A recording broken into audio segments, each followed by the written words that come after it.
to this episode of Horrific History and Hauntings. I'm Beth. And I'm Ramey. We're your hosts, here to talk about the stories that the history books ignore. From horrific epidemics and ghostly hauntings to the catastrophes and tragic events that have sickened humanity. Yes. You know what's been sick lately? Our release schedule. But we're fixing it now. Well, I just got a job, so it may get worse. Got to do something to pay my bills. Yeah, well, we have a every other week release now, which is fine. 1 week, HH&H will come out. Next week, Brother Knows Quest will come out. That's how that's going to go until our schedules either change or something else changes. But, Beth, what happened today in history? Today in history, on June 19th, which is the day we're recording, in 1982, in Detroit, 27-year-old Chinese-American Vincent Chin was beaten in the head with a baseball bat by two white auto workers. Chin died in the hospital 4 days later on June 23rd. That's terrible. Why'd they do it? On the night of June 19th, during his bachelor party at a club, Vincent Chin and his three friends were attacked by Ronald Ebbins, who was 43 years old, and his stepson, Michael Nitz, who was 23 years old. Witnesses said Ebbins blamed them for losing his job due to Japanese car imports. Oh, no. You know, today's Juneteenth. Yeah. That's not, nothing to do with this, but No. I will say it's Juneteenth. Yeah. After a fight, Ebbins and Nitz found Chin at a McDonald's where Ebbins beat him in the head with a baseball bat while Nitz held him down, showing how much of a pussy these two were. Yeah. Because one had to hold him down while the other didn't even beat him with his hands, but with a baseball bat. Yeah, that's not the best way to be. Not sporting at all. No. It's a horrible thing for someone to go about doing. Mm-hmm. Ebbins and Nitz were convicted of manslaughter and received 3 years probation. Oh, is that all? And a $3,000 fine with no jail time. Sorry, I didn't even read this beforehand. That is awful. That's a miscarriage of justice right there. I'm sorry that this happened. And it just shows you how flawed things can be. This verdict, obviously, caused outrage and protests in the Asian American community. You don't say. As I think everybody should have been protesting. Ken Yi, president of the Detroit Chinese Welfare Council, criticized the sentence, calling it a license to kill for $3,000, which he's right. Yes, that's exactly what it was. Turned out to be. It's a license to kill. Later, Ebbins was found guilty in a civil rights trial, but the verdict was overturned. Of course. Who are they paying off? In a second trial, he was found not guilty. How?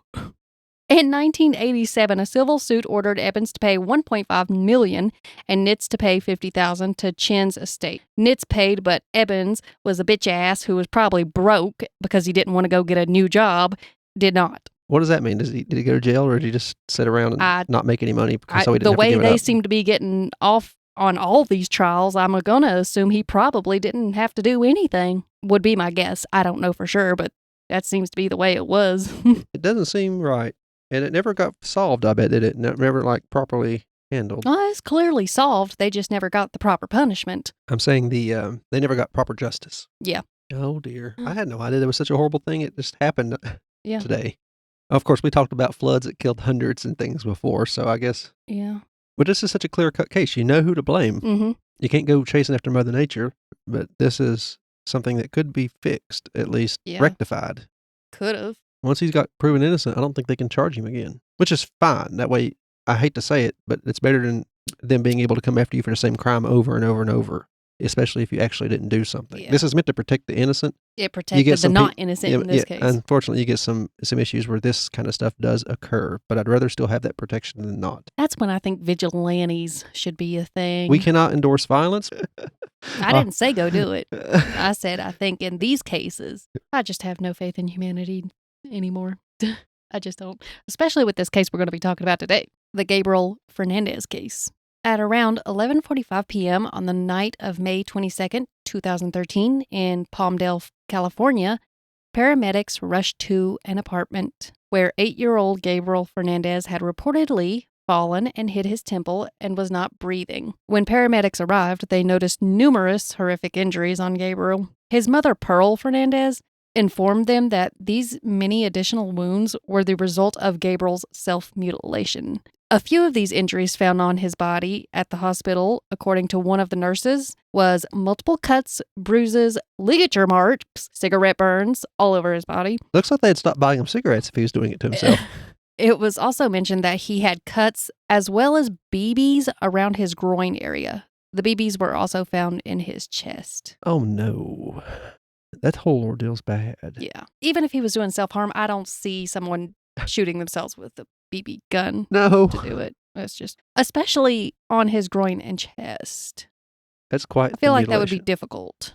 I don't know, but Yeah. especially for an 8-year-old child. The little BB gun be bigger than he is. Pearl's 32-year-old live-in boyfriend, Isoro Aguirre, I'm assuming is how his name is pronounced. I really don't care because he's just as trashy as Pearl, was instructed to administer CPR on Gabriel while awaiting the paramedics. You heard him in the background. I don't want to do this. I'm touching that. However, upon their arrival, it was noticed that he was not performing the life-saving procedure on the child. Paramedics worked on Gabriel for 42 minutes until he was stable enough to be taken downstairs and placed in the ambulance to be transported to the hospital. So he actually was alive. After the paramedics worked on him for a while, yes. Oh, no. That's been a while without breathing. Yeah. Once at the hospital, I believe he was put on life support, and there were many attempts that was made to revive him. But tragically, he was pronounced dead the following day on May 23rd, 2013 at 2:52 p.m. Gabriel had been living with his mother, Pearl, and her boyfriend, Isoro, and his 2 older siblings, Virginia and Ezekiel, for just 8 months when his death occurred. Where was he before then? Before moving in with his mother, he had been raised since birth by his great-uncle, Michael Carranza, and his partner, David Martinez. Why did he leave? Around age 3, Gabriel's grandfather intervened, expressing concerns about he believed it was inappropriate for 2 gay men to raise a child. Oh, no. So I knew that had to be coming. I'm sorry, Grandpa, but I feel like you're partially to blame for this. Yeah, not partially. You started the whole downhill fiasco. Mm-hmm. He was, according to the documentary, which can be found on Netflix, by the way, I forgot what it's called, but you type in Gabriel Fernandez and you'll see it. But according to people, he was happy, healthy, doing good, loving while he was with his uncles. Yeah. Well, his uncle and his partner, but I'm going to say uncles because that's what it is. Gunkles, gay uncles. I see that on TikTok a lot. I don't know if it's inappropriate. From birth, apparently Pearl called them from the hospital and said, "Come get your baby. He's annoying me with his crying. He won't shut up." How'd she have other children?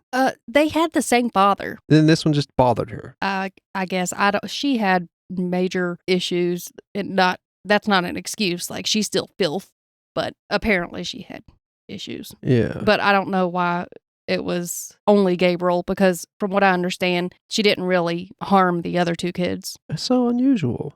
Yeah. While Gabriel was with his uncle and his partner, Gabriel's grandmother, who he said he wanted to live with after living with Pearl, also showed him love, from what I understand. Okay. And care. After his death, the horrific torture was revealed. To be fair, it was revealed before his death, but the people that were supposed to protect and prevent children from being in the hands of abusive and neglectful people failed miserably at their one job. It sounds like it. Yeah. The LA Board of Supervisors took action in the Gabriel Fernandez case. They launched an investigation into the problems with Child Protective Services and looked into the failures that allowed the abuse to go on. So how did it start? Like, who reported it the first time? I'm not sure. It may have been Pearl's family. It may have been Gabriel's teacher. There were many people that reported it, which I'll go into later, and it was just ignored completely. You think she was doing it? They were doing it just to try to get him taken away? I think the only reason they got him back is because they wanted welfare, because she took him to the office to get money from him. Did they even try to get him back, or was it more of the outside family pushing it? Like her family pushing her to get him back? As far as, I think it was her sister that was talking about it. She wanted him back, but she believed it was definitely just for the money. Oh, dear. Clearly, it was only for the money. By the way, he was being treated. Yeah. And for her own pleasure of torture, because she's garbage. Before his death, the Department of Children and Family Services received multiple reports regarding concerns about his welfare. Many had called them and reported that his mother and her boyfriend had been abusing him. Gabriel's tragic death sparked public outrage and ignited protests demanding justice and answers as to why child services did nothing to save him. Was it because she had taken him back from a gay couple, you think, if that became known? I mean, Because there this was a time 2013, but it's a possibility. There was a time that they would just, if you had a biological child, they could take it from you if they knew you were homosexual or lesbian or anything. They could take your own child from you if they knew you were. Well, and that wasn't too long ago, just a few decades. That's pathetic. I guarantee Gabriel would still be alive if he was allowed to stay with his uncles. Yeah. The community was horrified by the details of the abuse he suffered during his 8 months with his mother and her boyfriend. One of the reports to Child Services came from Gabriel's teacher, who noticed injuries on his face. When she asked him about them, he said his mother had shot him in the face with a BB gun. Oh, goodness. That sounds like such an outlandish thing to say, though. But of course, you have the wounds in front of you. She also reported that he had been struck with a belt, and they would use the end with the buckle, which would cause him to bleed. A security guard at the welfare office also reported to Child Services when he noticed several bruises on Gabriel when Pearl brought him in. He also reported seeing chunks of hair missing, revealing scabs on Gabriel's scalp. How does this not get noticed? It was noticed, and it was reported. Is it one woman or man in this department who decided that this wasn't a problem? Well, one of the coworkers, or his boss, I'm not sure which one, tried to get him not to report the signs of abuse, but he did anyway. What? They pretty much, I believe, said it's not our business. That's not our job. I guess their job is to protect the welfare office and nothing else, or whatever it is they were in, Child Services. I don't know. It's just And that's ridiculous. Absolutely horrible. It was found that multiple social workers were also involved with Gabriel's case before his death, and several sheriff's deputies visited the apartment to investigate reports of abuse as well. During the second search of the apartment following Gabriel's death, DNA analysis discovered blood splatters throughout the apartment. Initially, they were marking them with red stickers. However, there were just so many blood splatters that they ran out of red and started to use yellow. terrible. Yeah. Detective Elliott, the lead investigator on the case, questioned Asoro about his reactions when Gabriel would upset him, and Asoro admitted to spanking Gabriel, explaining that the child had angered him by lying to his mother, Pearl. Allegedly, Gabriel had told Pearl that he would behave if she left Asoro because he kept hitting him. This is what the bitch-ass boyfriend of Pearl said, so it's unknown if that's true or not. It could have been that Pearl was actually lying, because if you go later on, you'll see that she kind of seems like that kind of person, just so that Asoro would beat Gabriel. Yeah. So that's what I believe. Manipulative. Yeah. A little bit about Asoro. He was a security guard. He stood 6'2" and he weighed 270 pounds. Gabriel was born February 20th, 2005. He stood 4'1" and he only weighed 59 pounds. That man wasn't looking for a fair fight. Mm-mm. They mentioned this during Asoro's trial to make it clear to the jury that there was no way Gabriel would have been able to defend himself from this garbage person. Yeah. Eventually, Asoro did admit to hitting Gabriel at least 20 times in the stomach. Obviously, later you'll see he did much more than that. It was also realized that a sheriff was called to the apartment just days before Gabriel's death. And like every other time the abuse was reported, nothing was done to help the child. You know, you always hear about them overstepping, like one little clerical error or something, and they end up taking your kids away. Mm-hmm. I can see why they'd be hesitant to give that reputation any grounding, you know, but now then you see the opposite side of that, where they take that too seriously and don't do enough. Yeah. And that's just more than one person doing it, clearly. Like the police, Mm-hmm. they were there. Yeah. They clearly didn't learn their lesson. I think the social workers did not get the proper punishment that they should have gotten, or any punishment, from what I understand. They didn't learn their lesson because just, I want to say months later, another incident like this happened. I want to say the kid was named Anthony. I need to look into that one. Yeah, at the same area too. Oh, so it's the same. If it's the same area, that's the same group of people involved when it comes to the workers. Most likely. During the trial, Asoro continuously maintained his innocence. His defense attempted to argue that Asoro was in a fit of rage at the time of Gabriel's fatal beating. This argument seemed unlikely given the extensive 8-month duration of the child's torture. If you are 8 months in rage, somebody would notice. If you're 8 months in rage, you need to be put in a hospital. But that is not the case. Obviously, he's a liar. The prosecutor's responsibility was to establish that Osoro's actions resulting in Gabriel's death were fully intentional. During the trial, several firefighters, trained as paramedics, provided testimonies about the horrific scene they arrived on that night. From what I understand, is not an average thing. Normally, they don't get involved, but every one of them showed up. The first responder to enter described finding Gabriel lying lifelessly on the floor, face up with no signs of breathing or heartbeat. He initiated CPR and administered epinephrine in a desperate attempt to revive Gabriel. During their testimonies, they mentioned observing extensive trauma on his body, including abrasions, strangulation marks, bite marks, bruising. There was skull fractures, puncture wounds, which turned out to be from the BB gun his garbage mother Pearl used to shoot him with. Bite marks? Bite marks. That's a weird one. It's all terrible, but who picks up a child and bites them?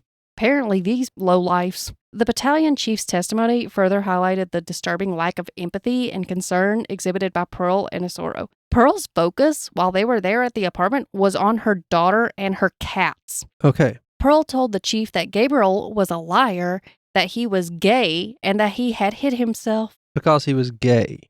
I don't know if he was gay or not. They probably used that because of the uncles that he would So have he been was with. he was a young. But does that matter? No, it does not. No. That has no. That's no excuse at all. You think this is a gay bashing? I don't think that was it at all. I think she just wanted somebody to torture because she had some past trauma and she thought she was all that in a bag of tater chips. You could tell from her pictures and her sexy poses. You could tell that girl was trouble.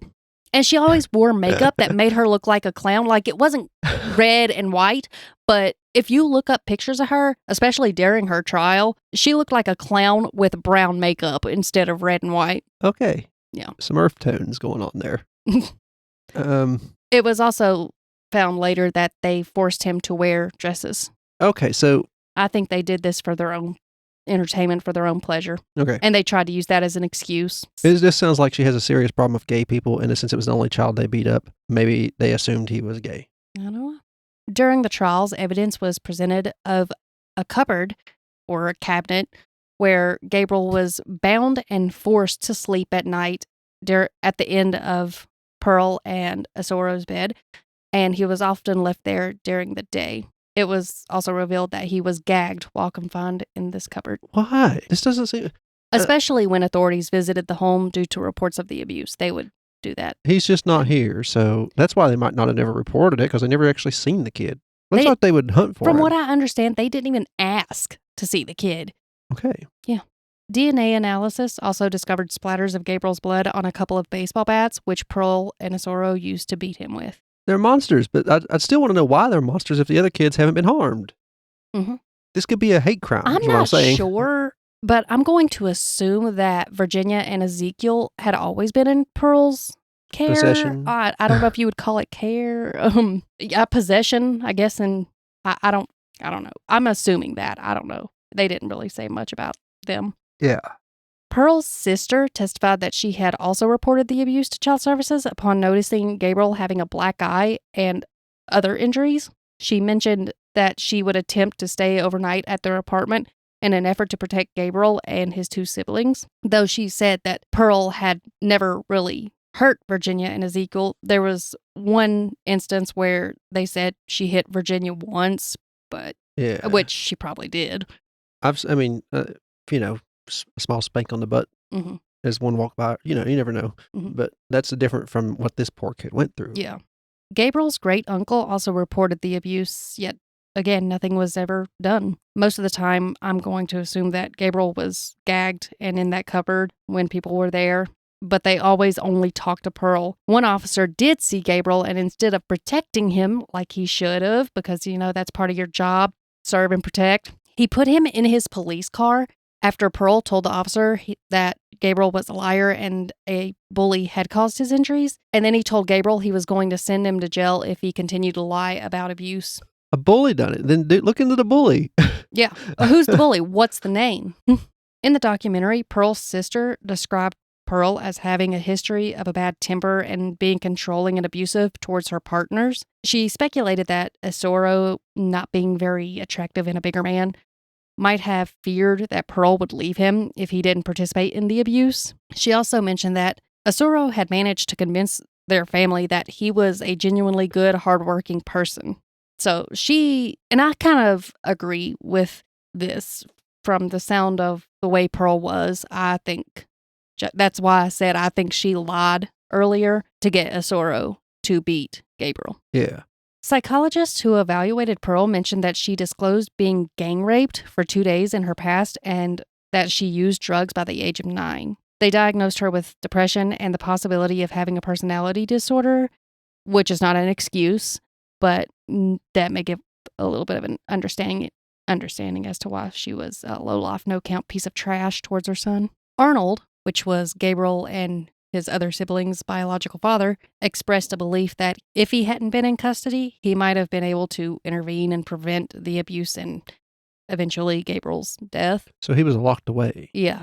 Oh. He obviously felt guilty about that. I'd say so. Yeah. Your actions got you locked up and then your kid get beat to death by his mother and her new guy.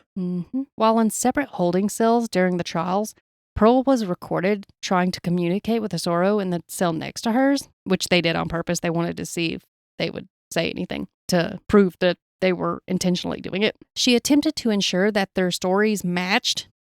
Then later, she initiated a sexual conversation because she's a disgusting excuse for a human being. I've always wanted to live out one of these jailhouse dirty movies.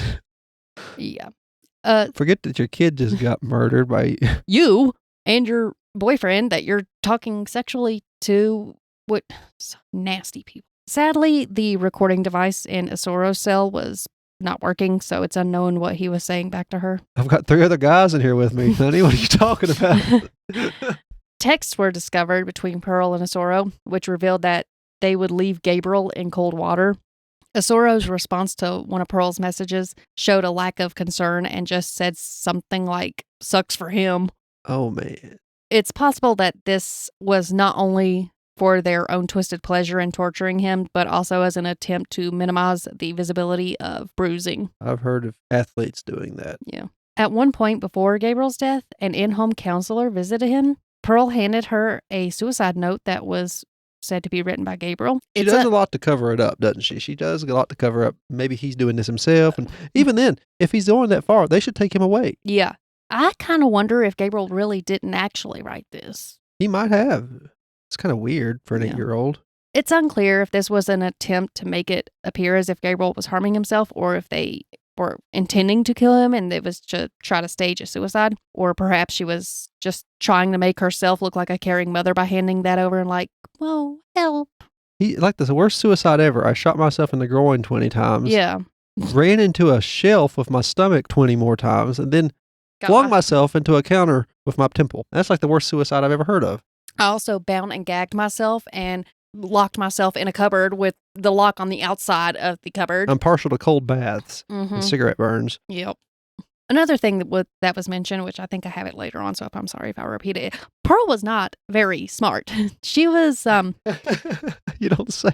Her IQ was so low that... How do I say this nicely? Pretty much, they said she was stupid. Real stupid.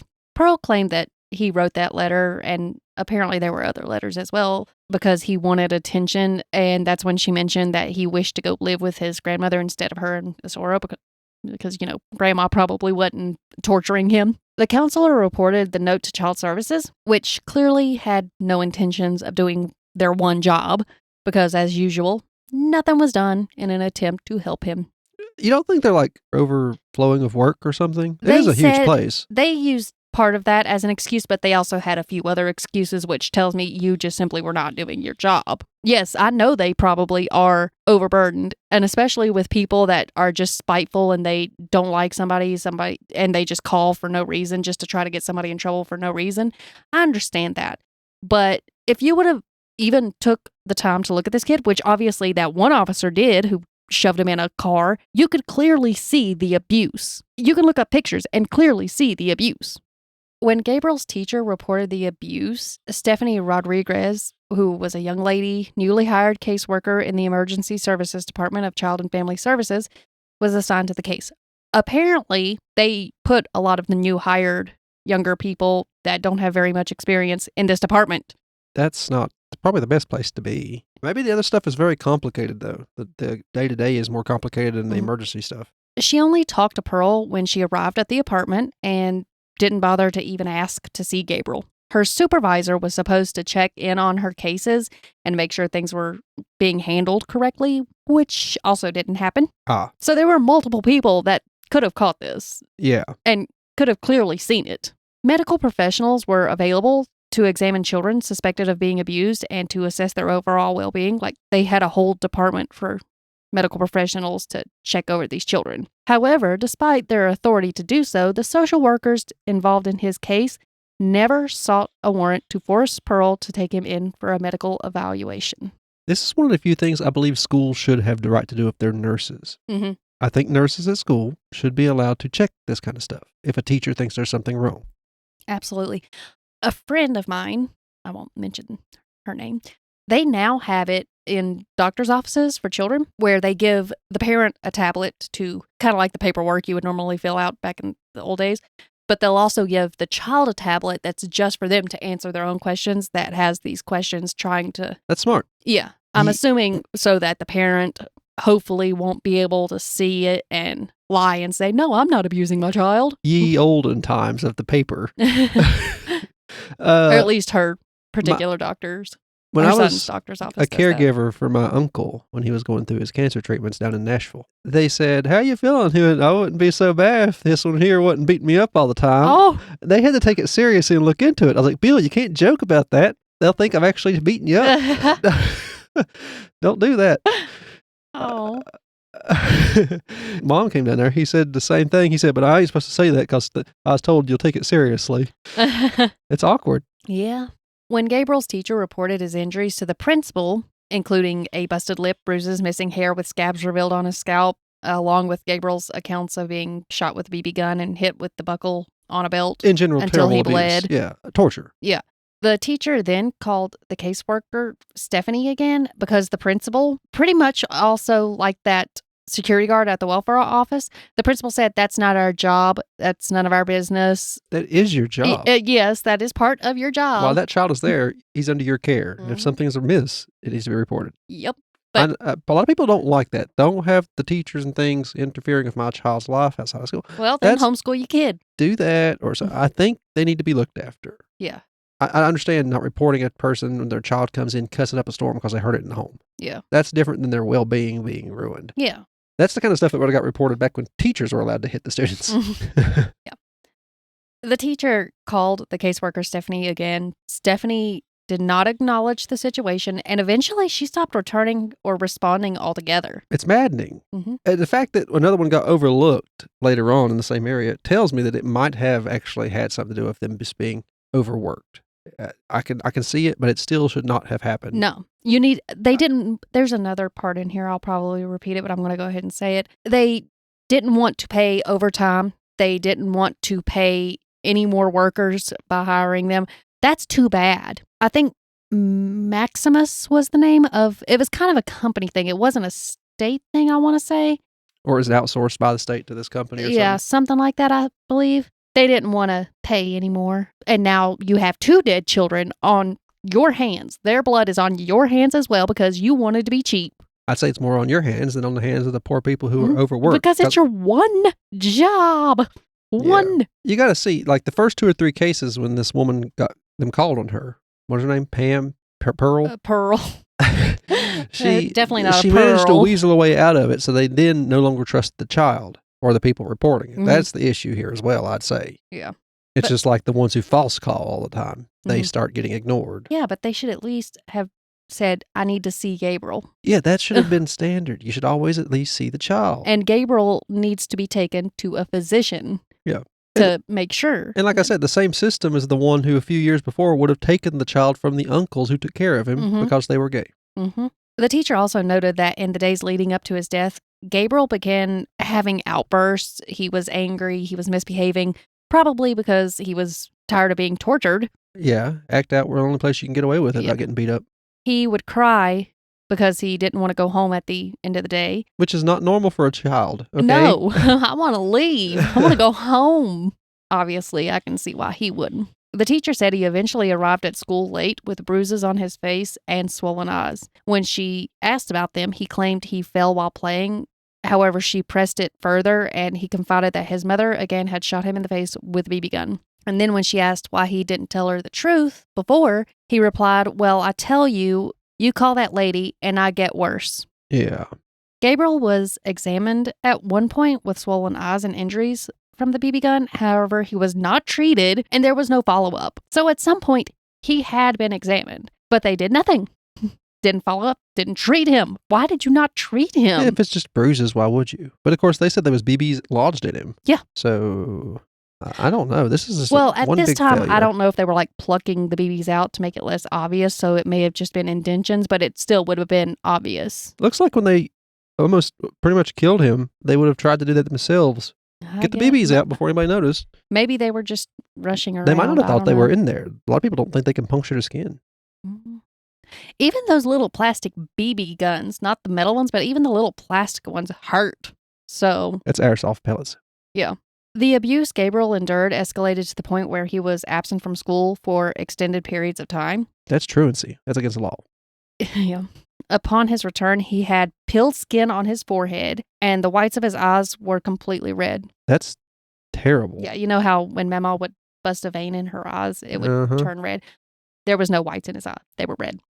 Gabriel claimed he had pink eye and that he fell off of his bike. This was after their injuries had had time to heal as well, so it was definitely much worse before when they were fresh. Again, the teacher called the caseworker about this, and that's when Stephanie stopped calling back altogether.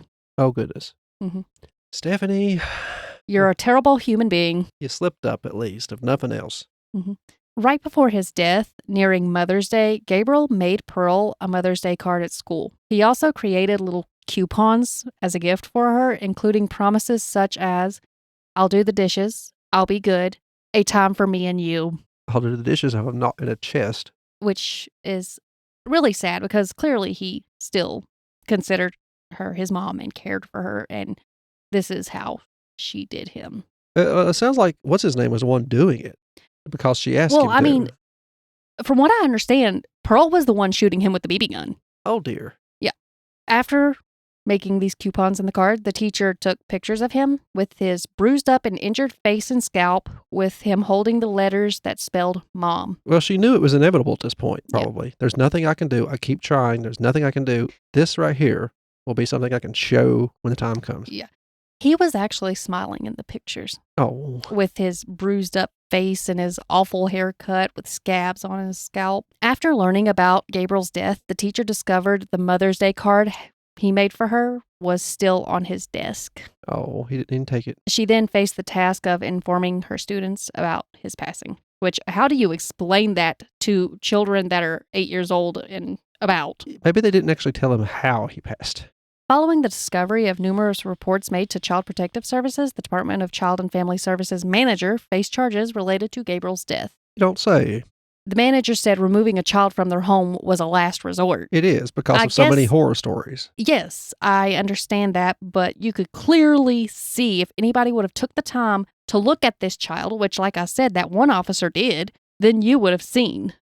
This was an actual case that needed to be taken care of. During his testimony, the security guard who reported Gabriel's abuse to child services related to that DPCS expressed concerns about having to pay overtime, which, as I mentioned before, was another excuse for their lack of action in response to the report. Another social worker involved, Patricia Clement, repeatedly claimed she couldn't control what families did and insisted she had nothing to do with Gabriel's death, even though trying to prevent child abuse, neglect, and death was her one job. It is your job. That's your job title, yeah. Pretty much. During a phone call, she cried because she said she lost everything, including her home, over this. Which is exactly what you get because you had one job to protect this child. You found yourself unemployed. I can imagine it's because you didn't do the job. You and every one of your coworkers completely failed. So cry away. Nobody feels bad for you. You lost your house. 8-year-old Gabriel lost his life in a horrific way. He was tortured to death. So nobody gives a shit about you, honey bunch. You get what you give. Gabriel's 2 older siblings, Ezekiel and Virginia, were also questioned. Ezekiel stated during his questioning that Gabriel was picked up, shoved against a wall, and choked. Virginia witnessed them forcing Gabriel to eat the litter that had been urinated and shit on out of Pearl's cat's litter box. I wonder he ain't full of parasites. The siblings said that handcuffs were used to lock the cabinet from the outside while Gabriel was inside. A bandana and socks were used to gag him. They also mentioned that he had to use the same cabinet he was constantly locked in as a bathroom. Well, yeah, he had to if he was in it. It's a wonder he got fed at all. Well, sometimes the kids would try to sneak food to Gabriel through the small crack through the door of the cabinets. I want to say it was Virginia mentioned being able to fit a banana in there one time. So at least the kids were smart enough to try to, I mean, they were children as well, so there wasn't much that they could do without them getting beat as well, I'm sure. But they did what they could. Pearl would hit Gabriel in the teeth with the bottom side of a baseball bat to knock some of his teeth out. Wow. What do you mean, why? She's a cunt. Oh, I thought you meant she did it for some Excuse my reason. language. I know some people don't like that word, and it really is a word, but what else do you call this person? Sorry about that. I shouldn't have said that. Yes. This is a special case. I can't stand garbage like this. Pure trash, a waste of oxygen. She would also spray him in the face with pepper spray while blocking the door to prevent him from escaping her cruelty. Get back, child. Back into the box. I don't mean to make light of it, but I could just see this. What's going through their heads? Why? You know, there has to be something, a reason in there. Just outright cruelty. That's it. They think that they're, like I mentioned before, well, I don't know if we were recording at that time, but like I mentioned, there's a part of a video where Pearl is in prison and they're having to take multiple guards to get her down and try to keep her from fighting. And she's one of those people that thinks, I'm a Billy badass. I could beat anybody's ass, and that makes me hot and sexy. I'll have to watch this. The kids said that on the night of Gabriel's death, he was playing with Virginia and her toys. Virginia felt guilty about... How old were the kids, the other two? I want to say Ezekiel was around 16, maybe, at the time of his questioning. I'm not sure about Virginia. So they were older. Yeah, they were older. But Virginia would try to kind of be mean to him to not get him to play with her because she knew that he would get hurt because of it. And so she felt guilty because she had to be somewhat mean to him because she didn't want him to be beat. Looks like at 16, you'd know to tell somebody yourself. I'm assuming they probably, well, I mean, look, nothing was ever done, and this was told many times. I'm assuming they probably thought the same would happen to them, and then they would start to get beat. Mm-hmm. At least I would. They must have thought, well, Child Protective Services and officers aren't protecting him, and he gets even worse if he tells. You can only imagine what people would do, the family would do to these people if they knew it was going on this badly. Pearl's sister did. I mean, everything that happened, not just the signs of it, but like. Yeah. I would have became a very violent person. I would have shoved both their faces in the litter box, smashed it into their eyes, shoved it up their nose, in their ears. You're starting to sound like Pearl. Okay, but Pearl needs a little bit of her own medicine. Okay. Maybe she'd learn a lesson.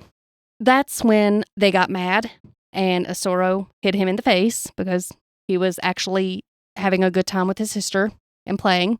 And then he closed the door where Virginia and Ezekiel couldn't see.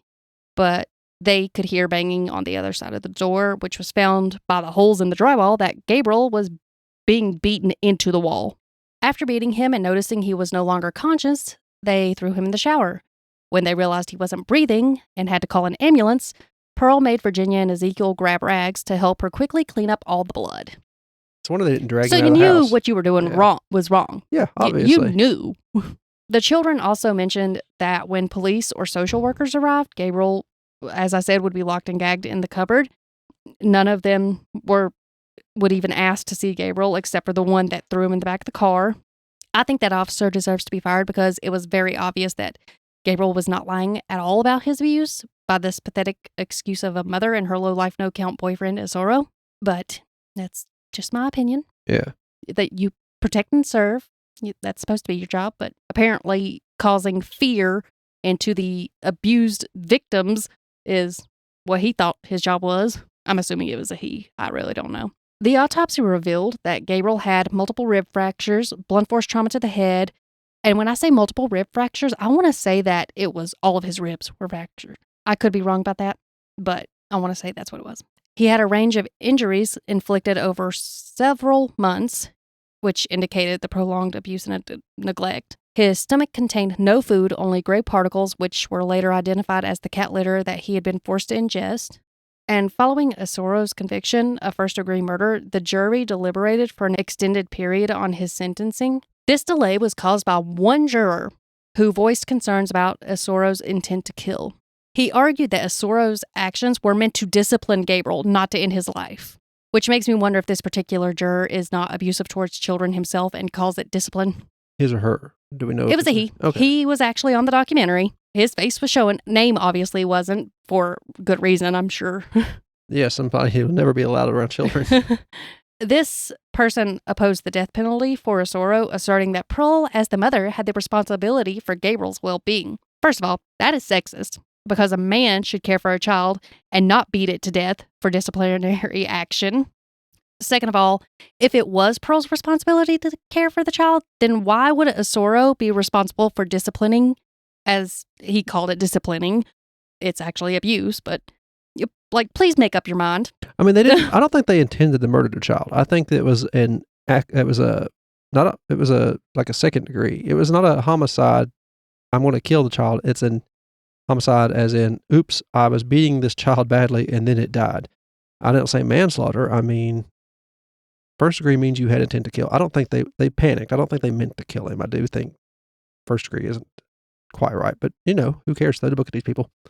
Yeah, they should have been beat with the book multiple times. Big heavy one. After prolonged deliberation, the jury sentenced Osoro to death.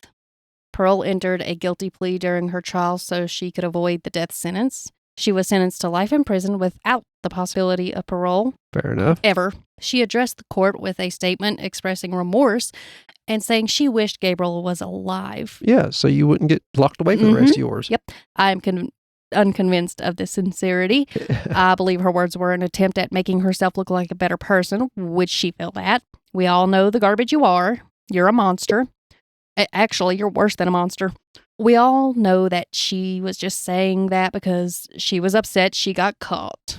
Yeah. And it was to make herself look like a little bit of a better person. The judge expressed that he hoped both Pearl and Osoro would wake up in the middle of the night every night and would be forced to think about what they had done to Gabriel, which is one reason I could never be a judge, because I would have said, I hope you both wake up every single night in the middle of the night with the other prisoners doing to you exactly what you did to the child you were supposed to care for and protect.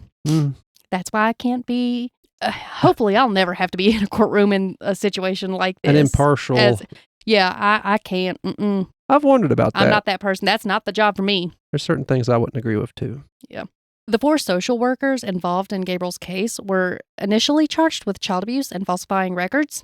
However, a California appeals court dismissed these charges, stating that the social workers did not hold any direct responsibility for the abuse inflicted upon Gabriel or for his death.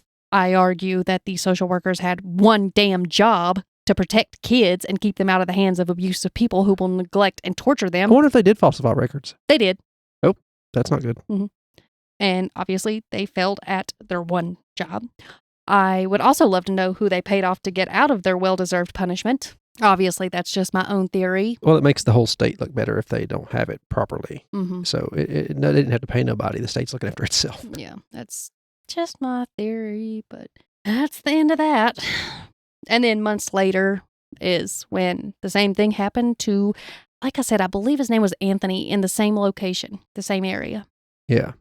So. Well, they were considerably shorter staffed now. So, I don't know. This is a mess. I know that it should have never been allowed to happen. Those social workers deserve to be punished. The officer that threw him in the back of a car instead of helping him deserves to be punished. Osoro is still awaiting his execution because I think that California thing is they've put it on hold. Yeah, they don't do execution. I was wondering about that. And Pearl gets to, I don't know what, other than saying fighting guards.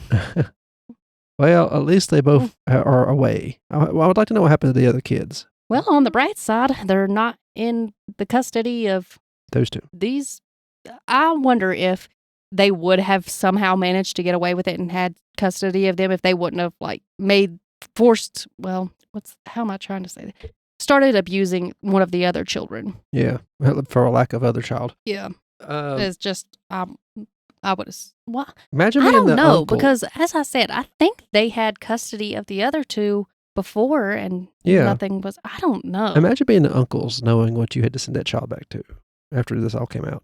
Oh, yeah, I think Grandpa should be, obviously he shouldn't have jail time or anything like that, but I think he should be reminded every single day that his homophobic ways is part of the reason that this child is dead and was tortured to death for 8 months. I don't know why else she would have done it, though, why they would have done this, unless they thought that maybe they needed to beat the not there gay out of him.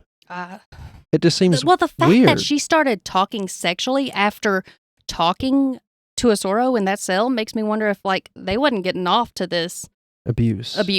He is right there at the foot of their bed all the time. Yeah, that's, like I said, just a theory. Who knows what's going on I don't actually want to know how these people were thinking. No. I'm curious to know why you would do this to anyone, but I'm also do I really want to get into the mind of some garbage like that?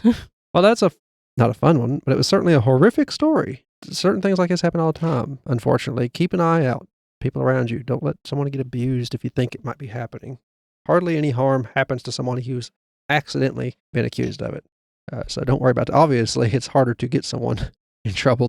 Also, I don't feel I'm sure there probably are cases of where a teacher reports it for no reason. There probably is somewhere, but I don't feel like that would be a very common thing unless they really, really thought that they were being harmed. Not just that, the medical professionals who looked at him, supposed medical professionals who looked at him, that should have been noticed. That definitely was noticed. They just didn't want to do anything. They didn't want to pay overtime. They didn't want to pay any other employees. They just simply did not want to do their job. It's like the DMV where we live. They want to sit there and gossip and not do their job. To be fair, there has been quite a bit of gossip I've heard while I was in the DMV. Yeah, and you never get anything done. You got to go out of town just to have a DMV do their job. Yeah, we go to Lebanon. Yeah, same. So my time is precious. I ain't got time for you to sit there and talk shit about people. Do your damn job. But if people don't want to do their job, or if because I'm a lazy person, I would not be suited for something like this because I would feel terrible if I messed up, first of all. But it's one of those jobs, if you don't want to take your job seriously or you want to be lazy, you should probably go maybe work at a restaurant. Don't be a doctor. Don't have people's lives in your hands. Yeah, don't do doctor, lawyers, or any kind of situation. Emergency responder, certainly not. Yeah. There's other jobs you could do that it's not sure that people would still be upset with you, but go work at a restaurant, go work in retail. It's not a life or death situation. Become a narrator for audiobooks. Yeah. If you got the voice for it and could read it right, do it. I know people who would be great for it. Just don't like the idea of sitting there reading. There's always something out there you can do, which this isn't job advice. This is a story of a poor boy getting abused and killed. Anyway, we'll have another one in a couple of weeks. We'll figure out what that's going to be. Thank you, Beth, for doing all the work on this one. I'm going to stay clear of something as horrific as this. Something a little bit more. For a little bit? Yeah. Because I get shaking mad. Well, if you like what you heard here, we're part of the gruesome. I hope you didn't like what you heard here. If you enjoyed hearing this horrible story and you would like to hear things from us again, we are part of the Gruesome Gaming Group podcast network. We have other podcasts. We have Brother Knows Quest, a podcast where I tell my sister here about different tabletop role-playing games each week, or every other week now. And we have Leveling Duo, a podcast where me and Beth and me and my friend Dakota talk about video games we enjoy. We only come out with those every so often whenever there's a new game we do enjoy. And if you want to find those, there'll be a link in the description. It's a Linktree link. It'll take you to all our socials, our main podcast's website where you can find all our other podcasts and subscribe through there. You can just look us up on whatever podcast app you're using. If you'd like to leave a review, we'd appreciate it. Share with people who might want to hear about this. And if you want to support us in any way, there's a link in the description for that. It's secured. We don't see any of your card information or anything like that. It's through another service. If you want to reach out, there's an email there for that. You can reach out to me through the Gruesome Gaming Group one, or you could reach out to Beth through the Horrific History and Haunting ones. If you just want to reach out to both of us, any one of those two would do. We'll tell each other about it and share it.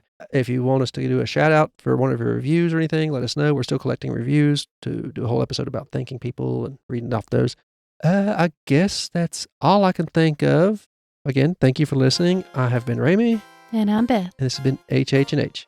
Bye-bye.